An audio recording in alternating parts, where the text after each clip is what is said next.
Bien, pues yo voy a presentar, se me olvidó el apuntador, voy a presentar una charla que estuve preparando y que he ido preparando a través de los años. ¿Ya está lista la charla? Ya. A través de los años, porque siempre en esta inquietud voluntaria de querer tener un mundo mejor y de pensar que podemos tener una Latinoamérica más segura y más tranquila,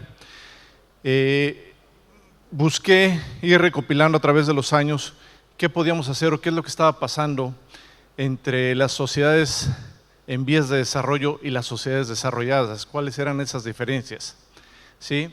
Y bueno, por azares del destino, por cuestiones personales, estoy partiendo mi tiempo, vivo la mitad del tiempo en Austria y vivo la mitad del tiempo en México.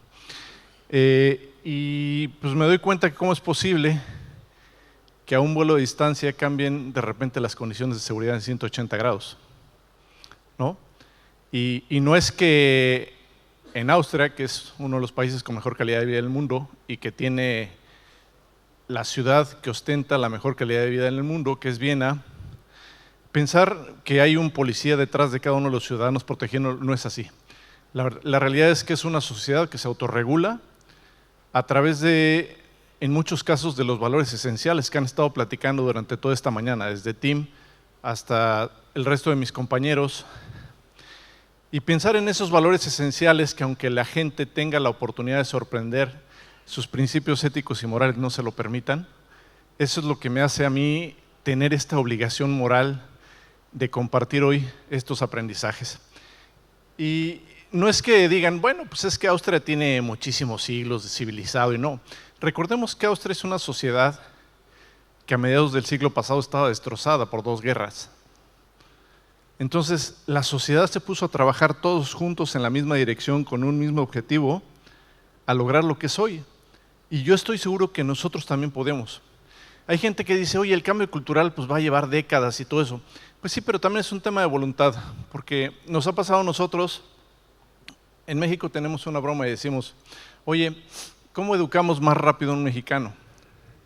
Dice, bueno, crúzalo del otro lado del charco, que decimos del río Bravo, y entonces se cruza por las esquinas, respeta los límites de velocidad, no tira basura en las calles, o sea, un cambio brutal de 180 grados. Entonces, es una cuestión, en muchos casos, el tema de la voluntad, ¿no? Y antecedentes, yo diría que lo último que tenemos que perder es esa parte de esperanza, ¿no? La única constante definitivamente es el cambio, y si no, pregunten en la pandemia. Los riesgos finalmente son dinámicos y asimismo tienen que ser las soluciones de seguridad. De ahí que viene el tema de quienes somos empresarios de la seguridad de todo y estar recomendando a los corporativos globales el tema de evaluaciones de riesgo, planes de manejo de crisis, de continuar el negocio y este tipo de situaciones. En decir, ¿por qué? Pues porque los riesgos van cambiando. ¿Cuántos de ustedes realmente consideraron en 2019, por ejemplo, dentro de sus planes de manejo de crisis, una pandemia? No estaba, ¿no? O sea, nos quebrábamos la cabeza con un montón de escenarios diferentes y todo, pero una pandemia, y eso que en México, por ejemplo, había habido el H1N1 10 años atrás y no estaba considerado, ¿no? Entonces, vivimos finalmente en un mundo turbulento y con alta incertidumbre, en un mundo VUCA, en donde tenemos que estar haciendo constantes movimientos. O sea, el objetivo es el mismo, pero tal vez las estrategias tienen que ser diferentes y los caminos tienen que ser diferentes para poder seguir avanzando. Yo diría, y a quien no cambie, el cambio lo cambia. Y pienso que al final de cuentas el reto va a ser nuestra capacidad de adaptación. O sea, de estar constantemente inquietos de cómo podemos tener las mejores prácticas en temas de seguridad. Pues el tema de hablar del panorama global, no lo digo yo, lo dice el Foro Económico Mundial, lo dijo hace algunos años, de cuáles son las amenazas principales en el mundo, ¿no? Y ahí están apareciendo muchas de ellas, y como les decía, pues ellos estaban considerando el tema de enfermedades, pero ¿qué estábamos aplicando nosotros en el tema del día a día, en la parte estratégica, en la parte táctica, en la parte operativa? La realidad es que no lo estábamos contemplando, ¿no? Y hay ejemplos brutales, no quiero irme a la parte global, sino el tema en la parte regional. Porque hablar de la parte regional, me acuerdo cuando atendí mi primer evento de ASIS en Europa, que fue en Frankfurt en 2015, pues platicábamos con los colegas, y es cuando Europa se estaba dando los active shooter, que se dio en París, que se dio en Bélgica, que se dio en Londres. O sea, situaciones muy desagradables y estábamos preguntando, bueno, ¿cómo se estaban protegiendo? ¿Cuáles eran los esquemas, las estrategias que estaban desarrollando? Y luego me preguntaron nuestros amigos europeos, oye, ¿y cuáles son los problemas que hay en Latinoamérica?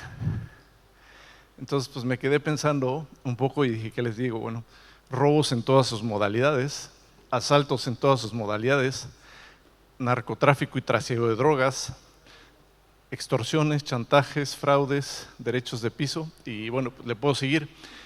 Pero les dije, pero hay un montón de expertos, de especialistas en seguridad, que estamos haciendo frente a todos y cada uno de esos retos. Y prueba de ello es que la región latinoamericana sigue siendo una de las más atractivas a nivel global para estar poniendo sus empresas. Si no, vean ahorita nuevamente la ola del nearshoring, ¿no? O sea, están regresando empresas muchísimas de China y todo a colocarse nuevamente en Latinoamérica. ¿Por qué? Pues porque se dan cuenta que con todo y los retos en seguridad que tenemos, es sumamente atractiva. El tema es cómo nos estamos preparando nosotros. Entonces, quiero hacer este tema de un pequeño análisis de por qué estamos como estamos. Una percepción de la sociedad. Si todos los días nos dormimos con los noticieros y nos levantamos con los noticieros y entonces vemos en los diarios que hay más descabezados que encabezados, ¿no?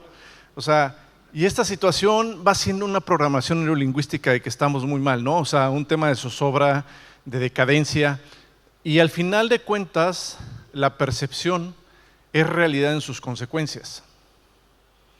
Alguien puede sentirse hoy en día muy seguro en Lima y a un lado la otra persona puede sentirse inseguro, ¿no? Y es un tema de un sentimiento.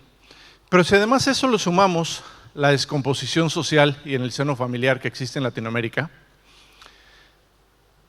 en donde se han ido perdiendo en muchísimos casos el tema de los valores. O sea, nosotros que crecimos en la calle, jugando en la calle, y de repente dicen, no, nuestros hijos ya tienen que ir a jugar a los centros comerciales y les da uno dinero para que estén en el cine y en eso. Bueno, eso pasa en México, yo no sé si pasa en los otros estados. Dicen que solamente pasa en México. Pero además, si a eso le sumamos el tema de la polarización económica y social, o sea, en Latinoamérica existen algunos de los más ricos del planeta, pero existen también algunos municipios de los más pobres del planeta. ¿Sí? O sea, la riqueza no está distribuida. Y si además eso le vamos colocando que algunos líderes de algunos países, el tema del odio social, y por ejemplo en México, por un lado chairos y por el otro lado fifís, y no estamos trabajando como sociedad para atender los retos que se nos están presentando y tenemos una sociedad fracturada, pues eso va creando un caldo fétido y nauseabundo. Y ahí no termino, viene el tema de la corrupción. O sea, en Latinoamérica se encuentran muchas de las naciones más corruptas del planeta. Y decía mi mamá en un tiempo, tanto peca el que mata a la vaca como el que le jala la pata. O sea, en un tema de corrupción, pues tiene que haber dos partes. O sea, no solamente tiene que haber un tema del gobierno. Hay una parte, muchas veces privada, que es la que se está beneficiando con el tema de la corrupción. O sea, pareciera que tenemos una doble moral, y si no, ¿qué es lo que pasa? Cuando infringimos el reglamento de tránsito y nos pasamos una señal en rojo, ya, sencillito.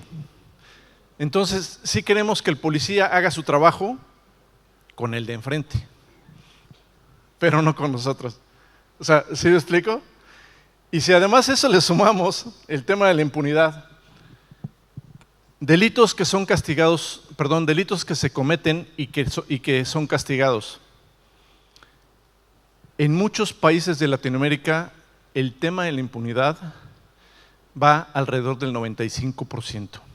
O sea, 5 de cada 100 delitos que se cometen son castigados. Entonces, quien no castiga el mal, definitivamente lo está promoviendo. Este es cómo está finalmente la región latinoamericana. Pero ahora, bueno, pues ya está ese tema, ¿qué vamos a hacer? Porque la mayoría de la gente piensa que no podemos cambiar. Y desde el tema de tener esa inquietud de cómo vamos a cambiar, de cómo podemos mejorar, pues vienen algunos argumentos de renuncia al cambio. ¿no? Siempre lo hemos hecho así, es mucho esfuerzo, no tenemos tiempo más que 35 minutos para mi sesión. ¿En qué nos beneficia? Cuesta mucho dinero, cuesta mucho tiempo, y así nos podemos pasar el resto de los cómo nos. Pero ¿saben qué? El tema de los cómo nos nunca construye algo mejor. O sea, a mí no me digas cómo nos hace, dime cómo sí. Dime cómo sí lo logramos. Y entonces cuando tú ves esa responsabilidad, es cuando empiezas a tener magia en esa visión y empiezas a buscar los caminos de cómo poder sí lograr las cosas.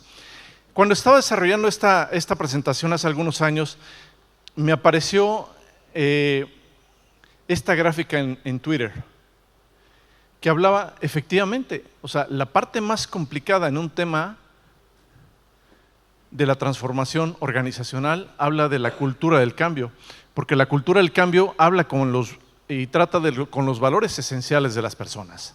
Entonces, el reto es importante. Y de ahí que digo, bueno, la seguridad no es un departamento, por ahí anda Rubén, la seguridad es un comportamiento de todos y cada uno de nosotros. Nuestras acciones individuales tienen trascendencia social. Si cada uno de nosotros hacemos la parte que nos corresponde, definitivamente estaríamos en una región latina mejor. Pero ojo, podemos empezar y podemos empezar hoy. Y hoy podemos ser mejor que ayer. Evidentemente hay que tener un plan, pero pues ya saben que la mayoría de la gente quisiera tener un plan pues así cerca. Ahora cuando fue el evento de Las Vegas, tomé esta fotografía. Entonces de los cañones, pero la realidad es que no es así la vida y no son así los retos. Yo diría que más o menos eso. Ese es por ahí por mi tierra, que para subir son 1000 metros de subida, es más o menos así el objetivo y los planes que te vas a tener que trazar, ¿no? O sea, ¿pero qué somos? Gente de seguridad, gente echada para adelante. Entonces, ¿cómo empezar?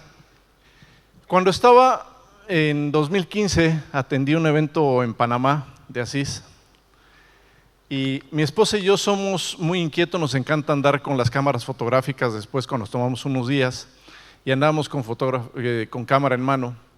Y entonces caminábamos por el casco antiguo y de repente vimos una puerta abierta. Nos encanta ver puertas abiertas porque podemos asomarnos a ver qué hay. Y entonces era una escuela primaria. Y en esa escuela primaria me encontré este cartel tan precioso y tan esencial. Si nosotros inculcáramos principios éticos y morales y valores esenciales en nuestra sociedad, en nuestras familias, les aseguro que tendríamos el 50% de la batalla ganada en el tema de una cultura de seguridad. Porque como les decía al principio, aunque la gente tenga la oportunidad de sorprender, la oportunidad de delinquir, porque el 90% de la gente es oportunista, un celular olvidado, una cartera olvidada,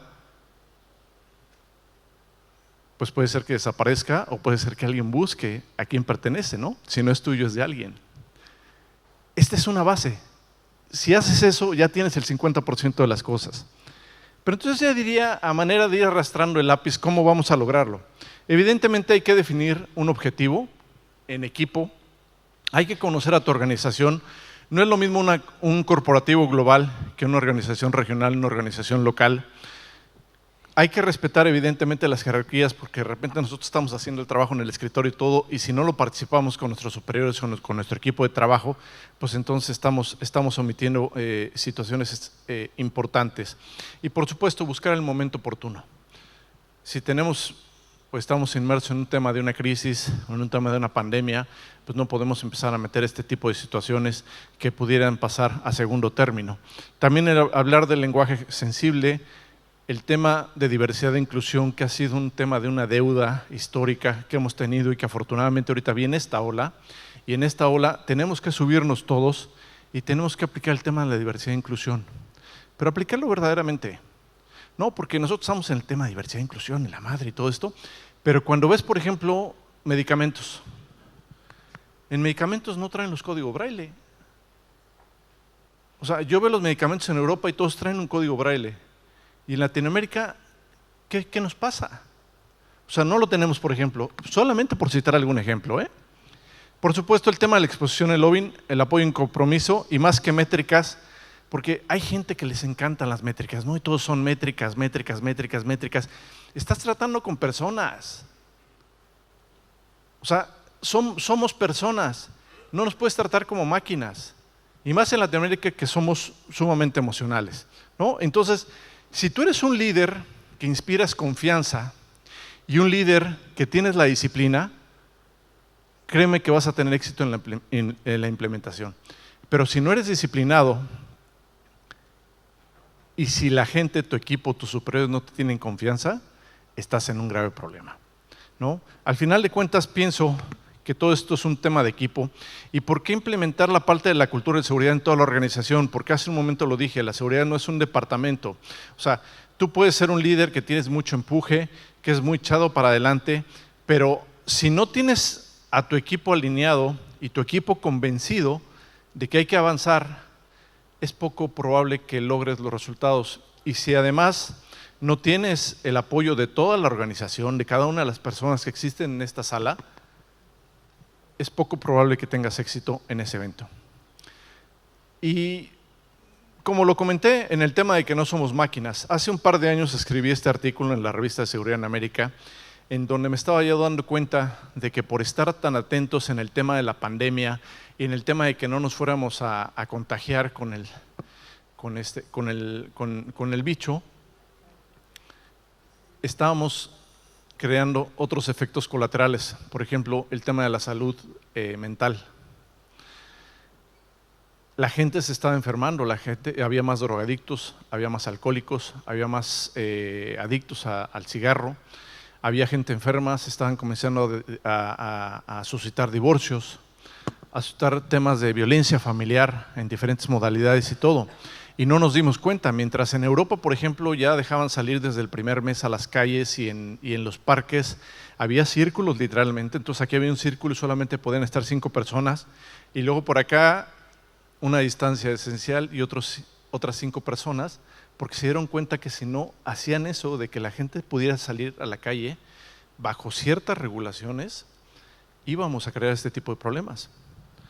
Y al menos en México fue brutal, ¿no? A mí me tocó después parte de eso, estuve 5 meses en Europa, a mí me tocó toda la pandemia en Europa, entonces la viví, pero cuando regresé, por ejemplo, viví en Playa del Carmen, en la Riviera Maya, a la gente no la dejaban salir a la playa. O sea, simplemente no había forma de ir a la playa, ¿no? Entonces, yo diría que el tema de cómo fomentar la cultura de la seguridad, pues evidentemente tiene que haber una comunicación corporativa, un claro alcance del programa, la responsabilidad compartida y, como les dije, el trabajo de equipo. Esto no es una responsabilidad de uno solo. La responsabilidad tiene que ser compartida.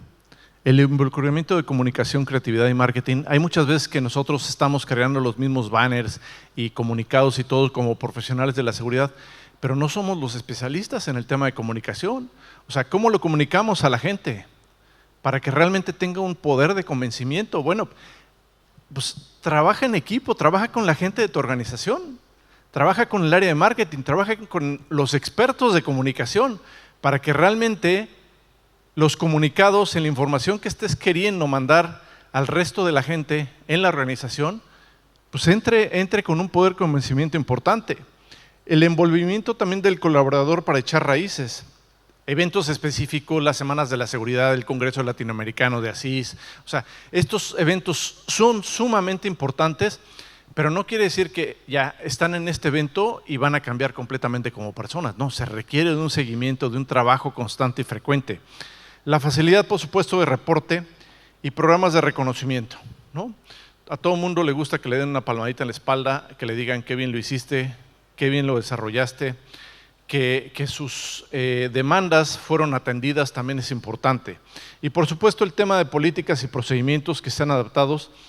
Yo, como lo he visto, desde que yo me presento, por ejemplo, a un lugar y como veo el entorno, ya me doy cuenta el nivel de cultura de seguridad que existe en esa organización. O sea, desde una calle sucia, una calle que no está atendida, que no está limpia, un guardia que no atiende bien a la gente, o sea, desde ahí te das cuenta el nivel de la cultura organizacional. Al final de cuentas, aquí les presento yo 5 vías para establecer la cultura de la seguridad. Un plan de comunicación permanente. Pero fíjense, quienes trabajan en corporativos o en empresas privadas, ¿cuántos de ustedes tienen un código de ética? Levanten la mano. Estoy estimando que un 30% de la sala tiene el código de ética. El código de ética es como, los 10 mandamientos, o sea, es el marco básico que se debe de tener para el comportamiento de las personas. Y el 30%, por ejemplo, de la sala lo tiene.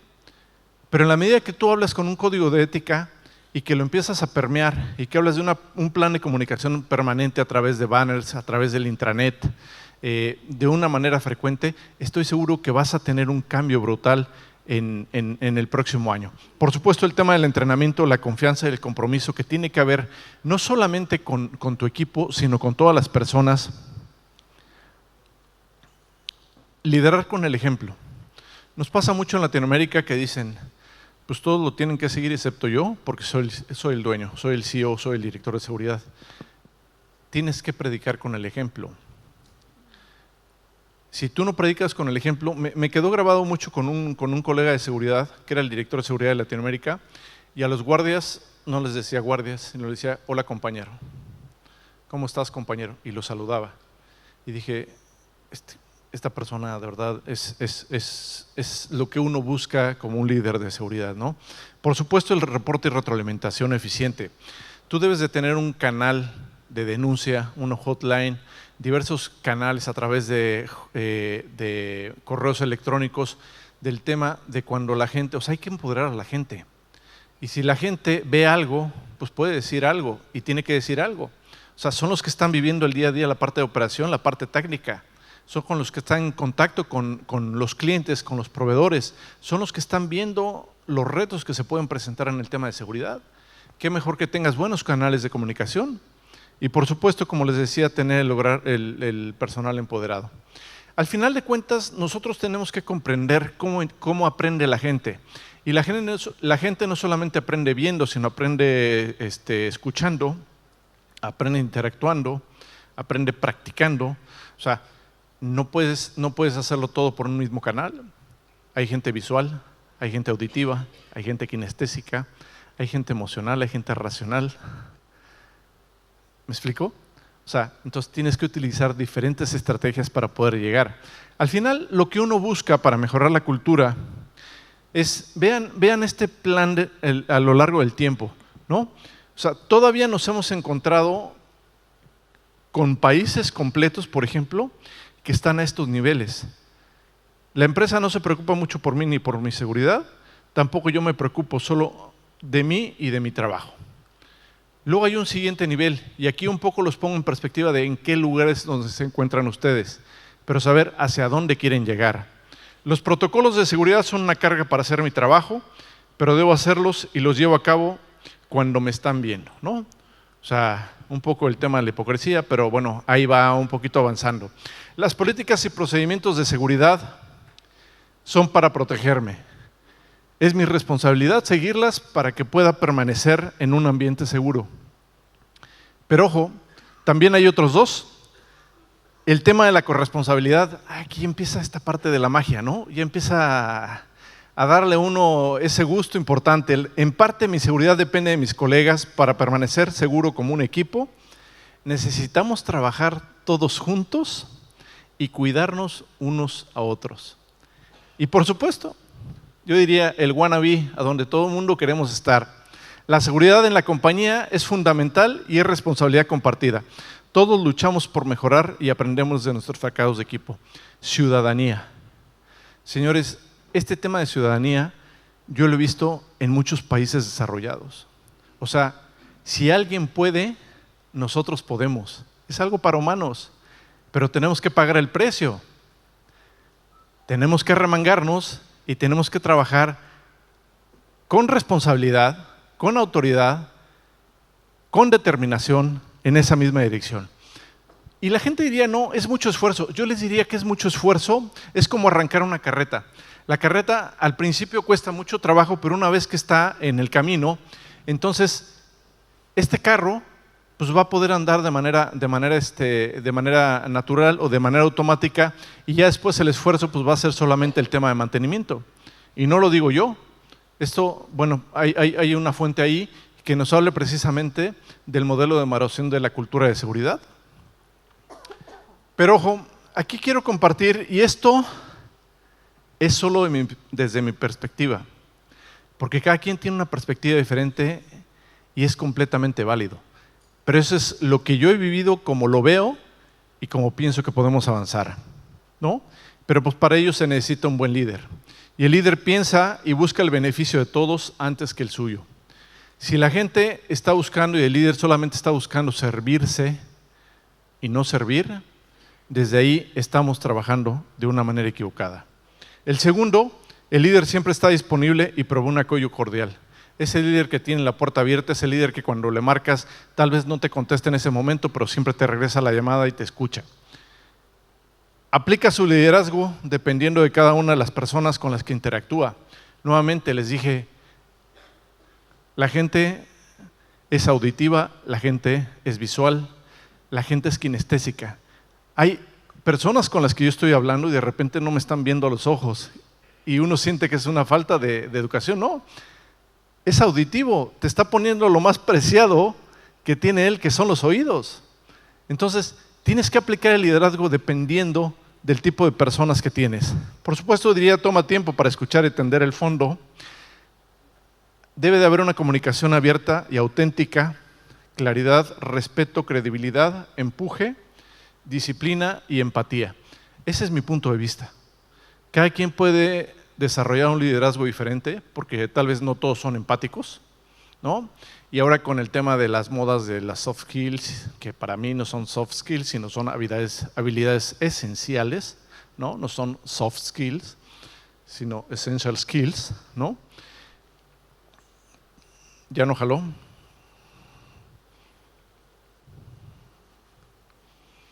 Tal vez es Percy que me está haciendo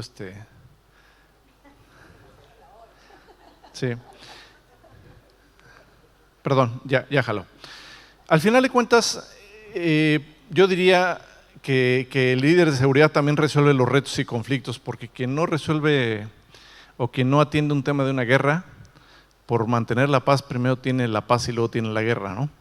Y esos son aprendizajes que me ha dejado la vida, ¿no? A veces aplicaba algunas otras cosas y decía, no, pues no está funcionando bien. Y al final de cuentas también diría el enfoque en las relaciones de largo plazo, porque eso es lo que busca uno, no llegar solamente a un tema de una parte inmediata, sino un tema de relaciones plazo. ¿Tengo tiempo para poner un video de 2 minutos? Ok.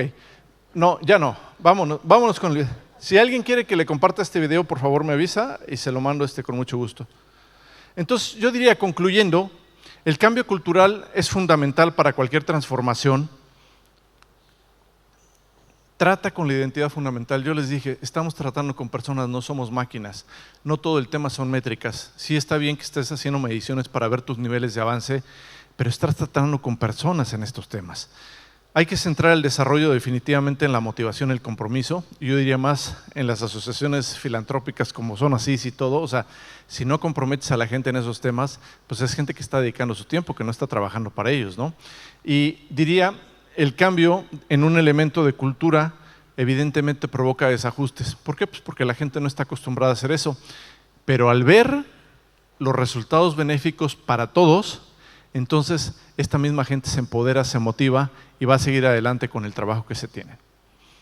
Ojo, yo diría, el cambio definitivamente está en nuestras manos. Y lo pongo esto lo dijo Aristóteles hace unos pocos años, ¿no? Somos lo que hacemos día a día, de modo que la excelencia no es un acto, sino es un hábito. Y cuando tú desarrollas estos hábitos en el día a día, estoy seguro que vamos a tener una región latinoamericana más unida, más tranquila y más segura. Yo diría entonces, vayamos ahí cerrando filas, hagamos conciencia, fundemos valores. O sea, estos valores esenciales con todos y cada una de las personas. Los niños nacen pulcros y honestos y depende de nosotros que así sigan. ¿En qué momento un niño, un adolescente decidió tener una vida ilícita y convertirse en un delincuente? O sea, ¿en qué momento lo perdimos? Hoy las cárceles en Latinoamérica son verdaderos centros de formación de delincuentes, en lugar de ser centros de readaptación social. Hay que ser multiplicadores, definitivamente, yo diría predicar con el ejemplo. Y pongo aquí un ejemplo en México, esto no es en Japón. La UNAM, que es la máxima casa de estudios en México, hizo un trabajo ahí de investigación con el gobierno de México y entonces empezaron a implementar, por ejemplo, estos sistemas en el Metro de México. No se pueden implementar en todas las estaciones, pero vean, la gente está formada esperando el metro para poderse subir, bajo el principio de que primero bajan y luego suben, y la gente lo respeta. ¿Qué es lo que estamos haciendo nosotros como líderes? Nosotros como líderes estamos trabajando en nuestra región, pero realmente nosotros tenemos esta doble responsabilidad. Una responsabilidad como directores, como jefes de seguridad, decir, tenemos a miles y miles de personas de las cuales nosotros podemos impactar directamente en la cultura de la seguridad, pero también tenemos ese otro trabajo de ser ciudadanos ejemplares. Que pongamos realmente esta piedra angular para obtener una nación más segura y más tranquila. Hace algunos años, y con esto termino,